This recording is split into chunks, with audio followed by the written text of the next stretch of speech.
Del Santo Evangelio según San Marcos, capítulo 4. En aquel tiempo Jesús se puso a enseñar otra vez junto al lago, y se reunió una muchedumbre tan grande que Jesús tuvo que subir en una barca.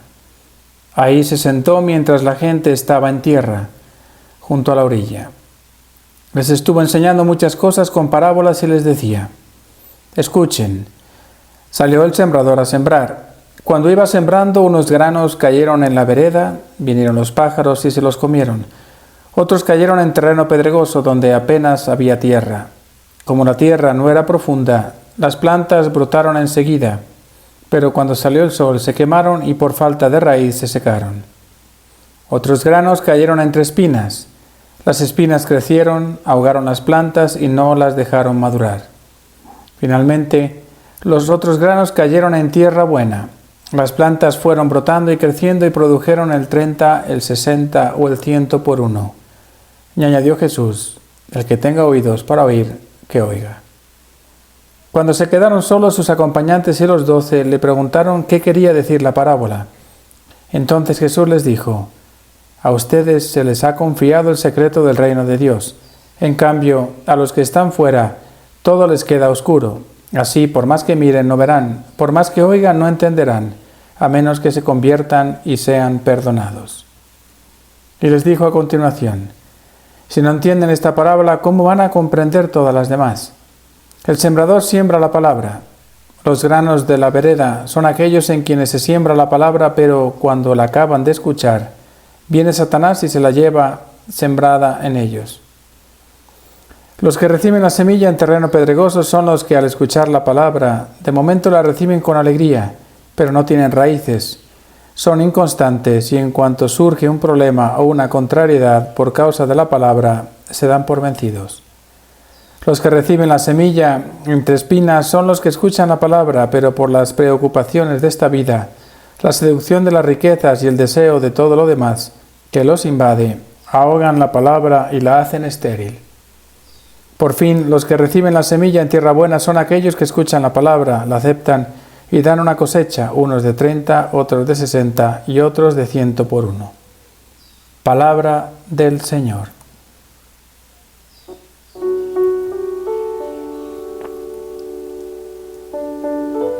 Los verbos del verbo son ricos en significado.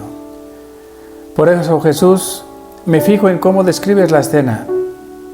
Saliste de tu casa, te sentaste a la orilla. Salir es tu misión principal, salir del seno del Padre, del cielo, para entrar en el mundo, nuestro mundo. Y sentarte a la orilla del mar, con ese profundo significado del maestro que eres, que se sienta para ser escuchado. Yo también quiero salir de mi casa, de mi mundo, para estar fuera junto a ti, ser peregrino y aprender a escucharte. Muchas veces vivo ensimismado, encerrado en mis propias preocupaciones y quehaceres, y así ciertamente no puedo aprender nada ni te puedo escuchar. En este pasaje se junta tanta gente que te ves obligado a subir a una barca, donde te sentaste para enseñar a la gente que permanecía en la orilla. Subir es otro verbo que se llena de significado en tu vida. Subir a la barca como pescador y maestro, subir a Jerusalén, ciudad santa, meta de la misión. Subir a la cruz, espacio divino y humano donde nos encontramos y reconciliamos con Dios. Eres maestro cuando subes y yo también tengo que aprender a subir contigo para dejar atrás lo fácil y crecer en esa subida que se llama santidad. Desde la barca comenzaste a hablar muchas cosas en parábolas. Estas historias me llaman la atención, pues a veces no es fácil identificarse con ellas en este siglo XXI. Pero si escucho con atención me doy cuenta que en realidad son semillas que hay que dejar crecer en el interior del corazón para que el Espíritu Santo me diga algo a mí, hombre del tercer milenio. Es un mensaje eterno, no tiene tiempo y vuela, por así decirlo, a lo largo de los siglos. Gracias por ser sembrador de mi alma. Sé que no todos los granos caen en tierra buena, unos caen en el camino, otros en terreno pedregoso y otros a veces entre espinos. Así es mi vida, ese soy yo. ¿Cómo quisiera ser siempre tierra buena? defender tu semilla, protegerla para que dé fruto. Pero tú sabes que soy débil. Al menos quiero que las semillas que caigan en tierra buena den 100 por 1, o mejor, que den todo lo que puedan dar. Soy consciente de lo mucho que he recibido y de cuánto me amas. ¿Cómo no dejar mi corazón abierto, arado, listo para acoger tu palabra? Quiero dar muchos frutos, frutos buenos, frutos de vida eterna. Sigue sembrando, divino sembrador, sin jamás cansarte por mi ingratitud o mi debilidad. Como propósito, te invito a hacer en oración una revisión de tu corazón y ver qué actitudes, hábitos, etcétera, concuerdan con los 4 terrenos y pedir luz a Dios para transformarlos todos en tierra buena. Hoy quisiera pedir por todas aquellas personas que viven del campo, que viven de sembrar, para que Dios bendiga sus cosechas, para que les dé buenos frutos, para que puedan seguir sirviendo a sus hermanos en esa tarea, a veces escondida y ardua, de levantarse temprano, de cuidar la tierra con cariño y sobre todo de ejercer la esperanza en que habrá un fruto abundante. Que María nos cuide a todos y que la bendición de Dios Todopoderoso, Padre, Hijo y Espíritu Santo, descienda sobre todos ustedes. Cada 28 de enero, la Iglesia celebra a Santo Tomás de Aquino, doctor de la Iglesia, patrono de los estudiantes, insigne filósofo y teólogo, autor de la monumental Suma Teológica, el compendio de teología más sólido e influyente de toda la historia de la humanidad. Santo Tomás ostenta varios títulos: Doctor Angélico, Doctor Común y Doctor de la Humanidad, sobrenombres que la tradición le ha impuesto y que reflejan la magnitud de su pensamiento y el impacto de su obra. Hoy, él sigue siendo referente obligado para quienes estudian filosofía y teología o han decidido navegar en esas aguas no siempre calmas. En los numerales del Catecismo de la Iglesia Católica, relacionados con la parábola del sembrador de Marcos 4, 1-20, se centran en la escucha de la palabra, la fe y la fructificación espiritual. Numeral 143. Por la fe, el hombre somete completamente su inteligencia y su voluntad a Dios. Con todo su ser, el hombre da su asentimiento a Dios que revela. La Sagrada Escritura llama obediencia de la fe a esta respuesta del hombre a Dios que revela. En el numeral 546, Jesús llama a entrar en el reino a través de las parábolas, rasgo típico de su enseñanza. Por medio de ellas invita al banquete del reino, pero exige también una elección radical para alcanzar el reino. Es necesario darlo todo. Las palabras no bastan. Hacen falta obras. Las parábolas son como un espejo para el hombre.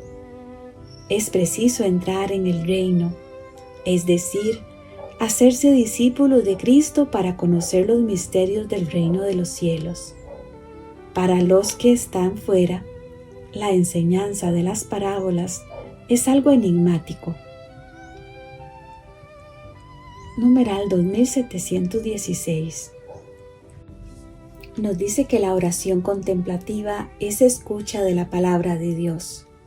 Lejos de ser pasiva, esta escucha es la obediencia de la fe, acogida incondicional del siervo y adhesión amorosa del Hijo. Participa en el sí del Hijo hecho siervo y en el fiat de su humilde esclava. La necesidad de meditar y acoger la palabra de Dios en el corazón. La tierra buena. De San Juan Crisóstomo. y de sus homilías tomamos. El que tenga oídos para oír, que oiga.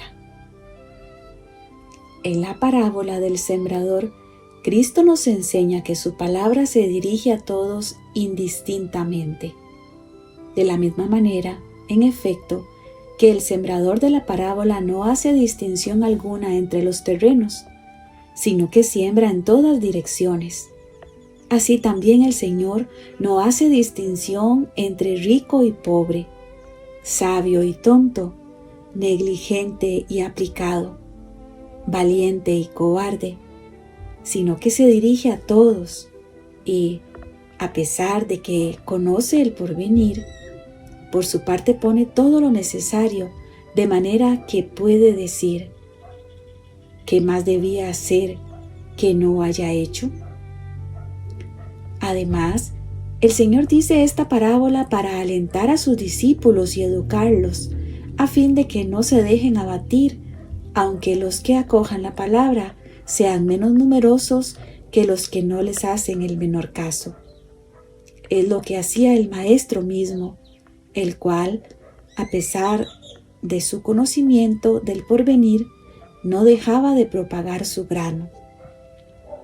Pero me dirás, ¿para qué sirve esparcir sobre las espinas, sobre la piedra o al borde del camino? Si se tratara de una semilla o de una tierra material, ciertamente que no tendría ningún sentido. Pero tratándose de las almas y de la palabra, la cosa es totalmente digna de elogios. Con razón se podría reprochar a un campesino que obrara así. La piedra no se puede convertir en tierra. El camino no puede dejar de ser camino, ni las espinas no de ser espinas. Pero en el terreno espiritual es diferente. La piedra puede llegar a ser tierra fértil. El camino no ser pisado por los viandantes y convertirse en un campo fecundo. Las espinas pueden ser arrancadas y así dar lugar a que el grano fructifique libremente. Si esto no fuera posible, el sembrador no habría esparcido su grano tal como lo hizo. Del Santo Padre Benedicto XVI. En la audiencia general del 12 de octubre del 2011, recogemos el siguiente texto. Escuchémoslo. Para hablar de la salvación, se evoca aquí la experiencia que cada año se renueva en el mundo agrícola. El momento difícil y fatigoso de la siembra y luego la alegría desbordante de la cosecha. Una siembra que va acompañada de lágrimas, porque se tira aquello que todavía podría convertirse en pan, exponiéndose a una espera llena de incertidumbres. El campesino trabaja, prepara el terreno, arroja la semilla, pero, como ilustra bien la parábola del sembrador, no sabe dónde caerá esta semilla, si los pájaros se la comerán, si arraigará, si echará raíces, si llegará a ser espiga. Arrojar la semilla es un gesto de confianza y de esperanza. Es necesaria la laboriosidad del hombre, pero luego se debe entrar en una esfera impotente, sabiendo bien que muchos factores determinarán el éxito de la cosecha y que siempre se corre el riesgo de un fracaso. No obstante eso, año tras año, el campesino repite su gesto y arroja su semilla. Y cuando esta semilla se convierte en espiga y los campos abundan en la cosecha, llega la alegría de quien se encuentra ante un prodigio extraordinario. Jesús conocía bien esta experiencia y hablaba de ella a los suyos. Decía: el reino de Dios se parece a un hombre que echa la semilla en la tierra. Él duerme de noche y se levanta de mañana. La semilla germina y va creciendo, sin que él sepa cómo. Es el misterio escondido de la vida, son las extraordinarias maravillas de la salvación que el Señor obra en la historia de los hombres y de la que los hombres ignoran el secreto. La intervención divina, cuando se manifiesta en plenitud, muestra una dimensión desbordante, como los torrentes del Negev y como el trigo en los campos. Este último, evocador también de una desproporción típica de las cosas de Dios, desproporción entre la fatiga de la siembra y la inmensa alegría de la cosecha, entre el ansia de la espera y la tranquilizadora visión de los graneros llenos, entre las pequeñas semillas arrojadas en la tierra y los grandes cúmulos de gavillas doradas por el sol. En el momento de la cosecha, todo se ha transformado. El llanto ha cesado, ha dado paso a los gritos de júbilo.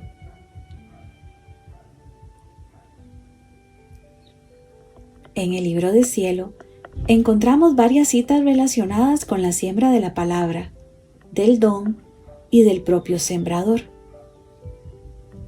En el volumen 19 del 3 de marzo de 1922, dice Jesús: Hija mía, ahora conviene que me ponga de nuevo al trabajo, para trabajar el terreno de tu alma y poder sembrar la semilla de mi palabra para alimentarte. Yo hago como el campesino cuando quiere sembrar su terreno. Forma las zanjas, hace los surcos y después arroja la semilla en ellos. Luego regresa a cubrir de tierra las zanjas y los surcos donde ha puesto la semilla, para tenerla defendida y darle tiempo para hacerla germinar, para recogerla centuplicada y hacer de ella su alimento. Pero debe estar atento a no ponerle mucha tierra, de otra manera sofocaría su semilla y la haría morir bajo tierra, y él correría peligro de quedarse en ayunas. Así hago yo. Preparo las zanjas, formo los surcos, ensanchando la capacidad de su inteligencia para poder sembrar mi palabra divina y así poder formar el alimento para mí y para ella. Después cubro las zanjas y los surcos de tierra, y esta tierra es la humildad, la nada, el aniquilamiento del alma, alguna pequeña debilidad o miseria suya. Esto es tierra y es necesario que la tome de ella, porque a mí me falta esta tierra, y así cubro todo y espero con alegría mi cosecha. Ahora, ¿quieres saber qué pasa cuando sobre mi semilla se pone mucha tierra? Cuando el alma siente sus miserias, sus debilidades, su nada, y se aflige, piensa tanto en esto que pierde el tiempo, y el enemigo se sirve de ello para arrojarla en la turbación, en la desconfianza y en el abatimiento. Todo esto es tierra de más sobre mi semilla. Oh, cómo mi semilla se siente morir, cómo se le dificulta germinar bajo esta tierra. Muchas veces estas almas cansan al agricultor celestial y él se retira. Oh, ¿cuántas de estas almas hay? Y le dice Luisita: ¿y yo, amor mío, soy yo una de esas? Y Jesús le responde: no, no. Quien hace mi voluntad no está sujeto a poder formar tierra para sofocar mi semilla. Es más, muchas veces no se encuentra ni siquiera la humildad, sino solo su nada que produce poca tierra. Y apenas una capa puedo poner sobre mi semilla, y el sol de mi voluntad la fecunda y pronto germina. Y yo hago grandes cosechas y regreso pronto para arrojar mi semilla. Y puedes estar segura de esto. ¿No ves cómo vuelvo continuamente a sembrar nuevas semillas de verdad en tu alma? También en el volumen 1 nos dice: así, que yo puedo decir que la noticia de Dios siembra en mí la semilla de la fe. De esta semilla, bien cultivada, nace, crece y se desarrolla siempre más la luz que se produce del germen de la fe. La luz de la fe me da todas las particularidades de este Dios, sumo bien mío. Me revela su bondad, el amor tan atractivo con que Dios me llama así para disfrutar de Él, y me hace ver cómo en un panorama todavía todos los beneficios que me puede hacer. Así que la noticia de su existencia para mí produce el germen de la fe. La fe que crece en mí me acerca siempre más a este Ser Supremo, haciéndome conocer en parte la desmesurada excelencia de cada atributo suyo. Me da a conocer quién es Él en sí mismo y fuera de sí, como también lo que me puede dar. Y esto siembra en mí la semilla de la santa esperanza, y de este germen bien cultivado me vendrá la posesión, porque quien firmemente cree, espera y obra, ya posee. La fe y la esperanza operantes siembran el germen del amor a Dios, el ser sumamente benéfico, y Dios, en contracambio, hace nacer en nosotros el germen de la caridad cristiana, mediante la cual uno se vuelve operante, semejante al hombre Dios. Volumen 11, 17 de junio 1915. Todas las cosas tienen un solo punto final. El sol tiene un solo punto, que su luz invada toda la tierra. El agricultor siembra, palea, trabaja la tierra, sufre frío y calor.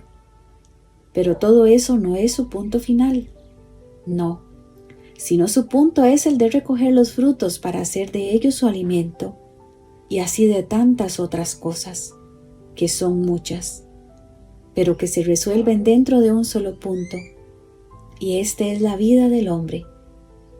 Así, el alma todo lo debe hacer, terminar en el punto solo de mi voluntad, y ésta constituirá su vida, y yo de ella haré mi alimento.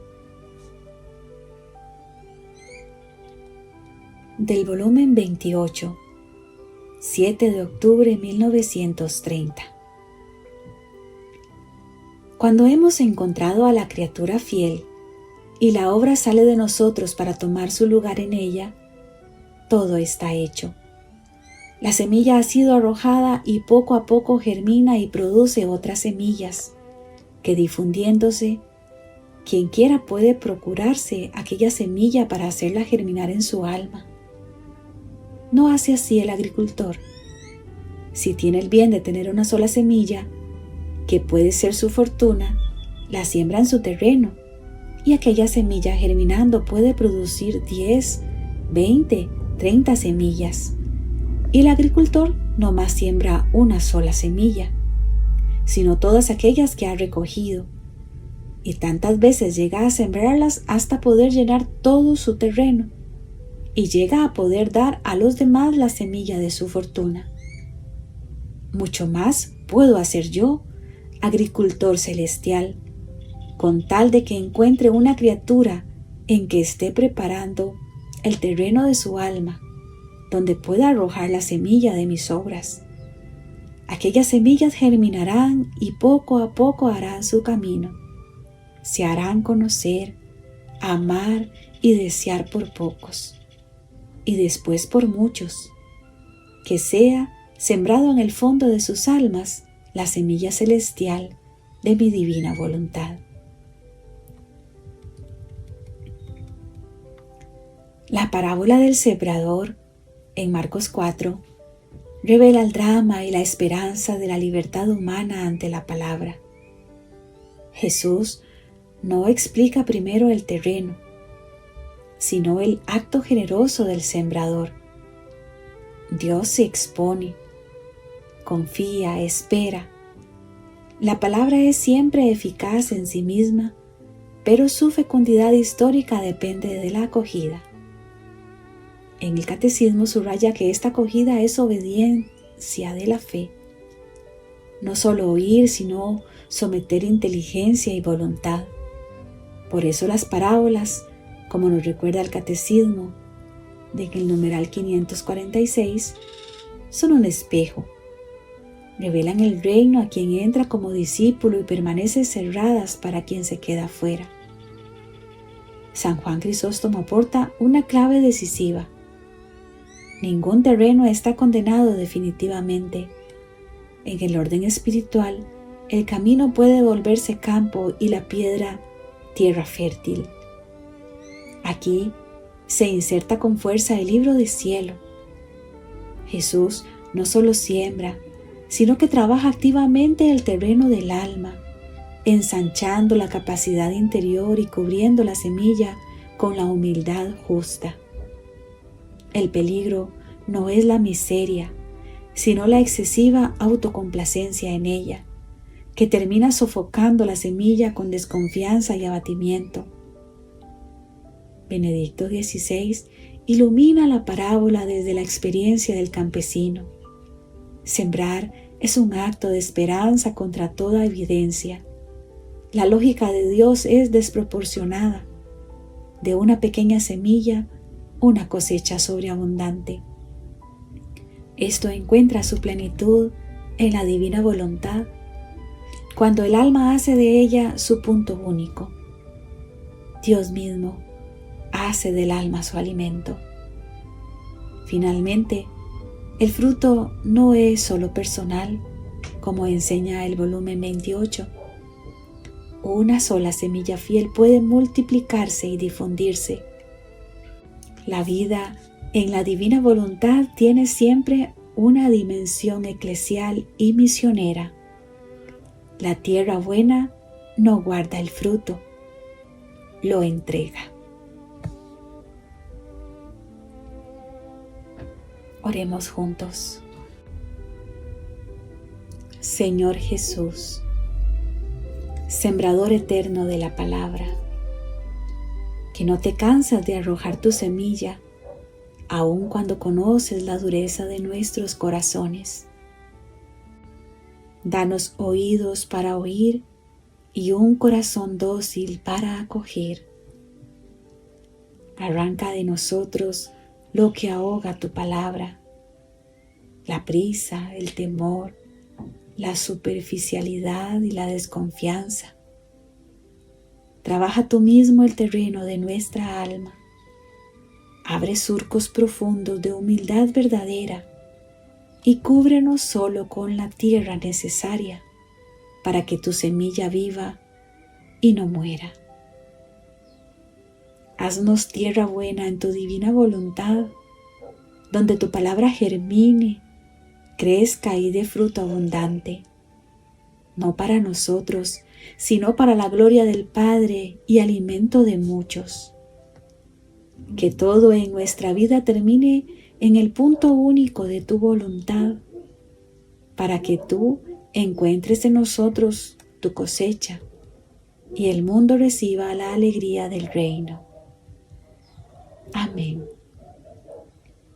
Gloria al Padre, al Hijo y al Espíritu Santo, como era en el principio, es ahora y siempre, y por los siglos de los siglos. Amén.